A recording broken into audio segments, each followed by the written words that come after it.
Hi, ako si Josh, working student. Sarili muna, bagong iba. Charot. Yan guys, naghahanap ako ng mga kain ko. Napadpad ako sa Jones Brew. Ayun guys, nagpa-quit na ako kasi nag-iisip nga ako kung ano ba bibiliin ko. Syempre guys, naka-order na tayo niyan. Nakapaisip na ako.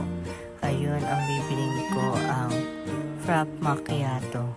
Ayun guys, sobrang ganda dito, sobrang mura at sobrang ganda ng mga design nila sa wall. Yan guys, ayun yung in-order ko, pero bumili pa rin ako ng burger tsaka fries.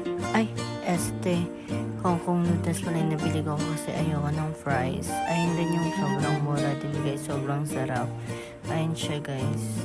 Sobrang dami po ng ating Hong Kong noodles at 3 pieces na siomai. Ay nga, gutom na gutom ako dahil alam nyo na hindi nagtanghalian. Kaya, ay guys, yum, yum, yum.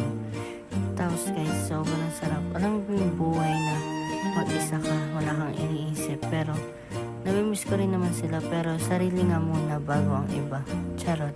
Love yourself guys. Kasi, habang buhay, andyan yung sarili mo. Siya lang ang nagpapatunay na magmamahal sa'yo. Kasi minsan, sino andyan?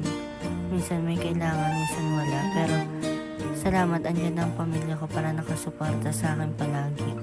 Ayun guys, nagsabi ako sa pinsan ko na sobrang sarap pala ng Jones Brew Coffee. Ayun guys, sobrang sarap guys sa iba. Ayun guys, sobrang sarap po niyan. Kaya bilhin nyo na. Ayan guys, nagtatapos na po yung video. Bye!